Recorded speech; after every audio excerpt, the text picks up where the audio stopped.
The debates were last night, and where the stance that's been taken on this channel is they're kind of pointless because with just the overabundance of nonsense coming from the blue end, Trump has pretty much sealed his re-election, his 2020 victory in a lot of aspects, in a lot of ways. We're just kind of going through the motions, but if anybody is making it worth a damn, it's been Tulsi. She has been on fire, and that was the case again last night. This is her ripping Kamala Harris to shreds. We gotta watch this. Congresswoman Gabbard, you took issue with Senator Harris confronting Vice President Biden at the last debate. You called it a, quote, false accusation that Joe Biden is a racist. What's your response? I want to bring the conversation back to the broken criminal justice system that is disproportionately negatively impacting Black and brown people all across this country today. Now, Senator Harris says she's proud of her record as a prosecutor and that she'll... Okay, so I want to be very clear about this. It affects everybody. Black, brown, white, blue, purple. The criminal justice system is very, very tilted towards in favor of the wealthy and the elite, as opposed to those of lesser means. And that isn't a color bound issue, but Democrats, right? Be a prosecutor president, but I'm deeply concerned about this record. There are too many examples to cite, but she put over 1,500 people in jail for marijuana violations and then laughed about it when she was asked if she ever smoked marijuana. And that's something that a lot, look at her face, look at Kamala's face right there. But that's something all of these black and brown politicians that hop up there on their soapbox that have the establishment's backing, that's something that they all do.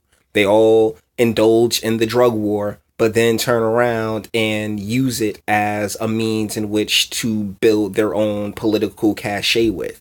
And it's nonsense and it's BS, and God bless Tulsi for calling her out for that. She blocked evidence. She blocked evidence that would have freed an innocent man from death row until the courts forced her to do so. Like, you're evil. Like, that is some kind of extra evilness going on, man. Like, seriously. If Kamala Harris as a candidate is just a bad look. Like, I honestly think that if the establishment goes with anybody, they should just go with Biden and put all their cards on the table. Like, look, with our delegate system, with everything that we have set up, this is the establishment candidate. Either roll with it or roll over. Can you dig? Like, I'd prefer that as opposed to them sitting there and like throwing out people who can't like Kamala Harris can't win. She cannot beat Trump. Trump will have Willie Brown at every debate sitting there flossing, and Willie Brown would love it. Okay. It's part of the reason I'd like Kamala Harris to actually win the nomination, because it's just like there's just no end in sight for the amount of material that Trump would have to go on.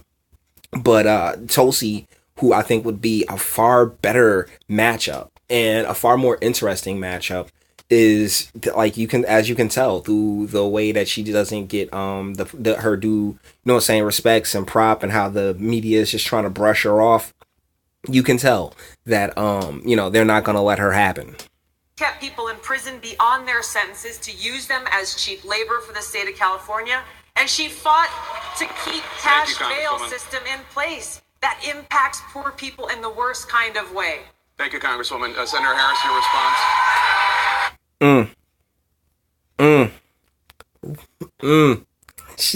She did it. As the elected Attorney General of California, I did the work of significantly reforming the criminal justice system of a state of 40 million people, which... Okay, so let's have a little conversation about the word reform, because that is neither negative nor positive. It's just reform. You changed it. And you tend to take that word and like, oh yeah, we're going to reform the school systems. We're going to reform this, that, and the third. But I mean, are you changing it for the better, or are you just changing it for change's sake? And that's where a lot of our bureaucracy comes from, where people are just changing for change's sake, and you end up with systems like the charter school system, and that's a whole thing we don't need to get into, but let's let her continue. Became a national model for the work that needs to be done. And I am proud of that work.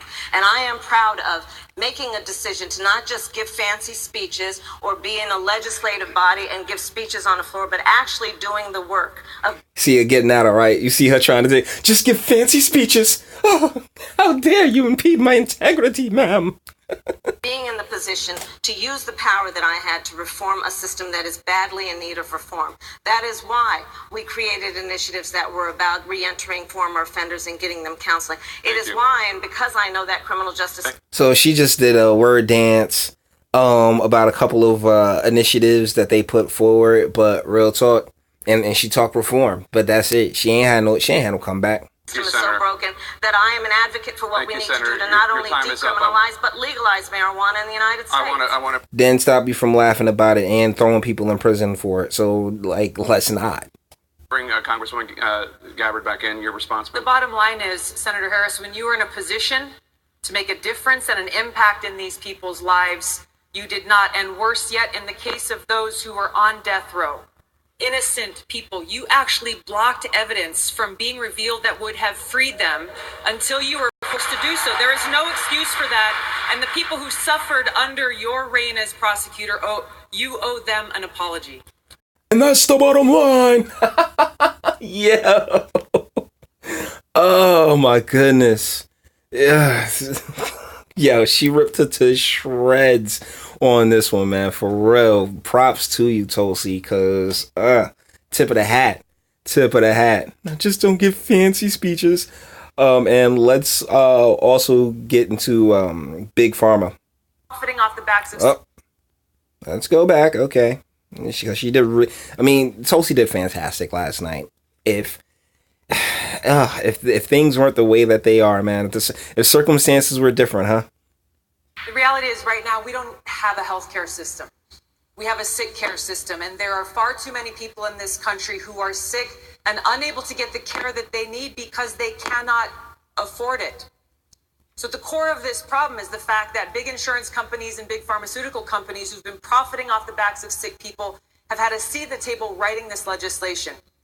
Now, Kamala Harris just talked about Kathleen Sebelius, who helped write her bill. This just pointed to the fatal flaw in her proposal.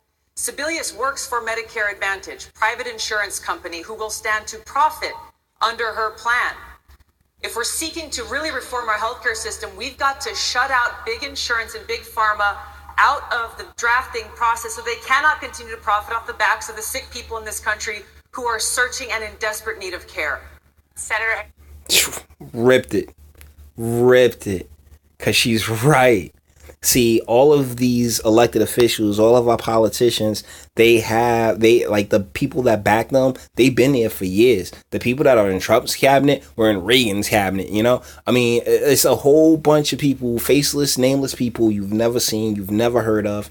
And they operate in a way in which you can present an idea, you can present legislation as in, this is what legislation is supposed to do. But legislation and proposal and legislation and action are two completely different things. And so one of the bigger problems about having, the multiple layers of government that we have is that the federal, let's say they grant like $16 billion to something, right? It has to go through hands at the state level. Then at the state level, it has to go through hands at the county. Then at the county level, it has to go down to the municipal level. How much money do you think is left there by the time it gets to the municipalities and where it needs to go? If you got $16 billion, you're lucky if you're left with $500,000, right? Because you had to go through so many different levels for the money to matriculate. And cutting out a lot of people who make sure that those functions remain as they are is a beautiful thing. Then Tulsi, shout out to you for really stepping up and really doing your thing. And it's a damn shame that they're not going to give her the type of boost that she did, because they ain't going to boost her, particularly after what happened in 2016. They're definitely not going to boost her. But she got it. She got it. If there's anybody worth listening to, worth, paying attention to in this race, it's definitely Tulsi, which is why I even did the video. So with that being said, all the internet stuff. If you liked it, toss it a like. Dislike, go ahead, do that too. I ain't scared of you. Sub if you enjoy my fantastic voice. You want to get videos like this every single day. Share, because sharing is caring, and YouTube's definitely not going to do it. And speak. Let me know, what do you think in the comments? Is there anybody else on the blue side that you feel would offer a more compelling matchup in 2020 as opposed to Tulsi Gabbard? If you think so, please let me know why in the comments, and until the next one.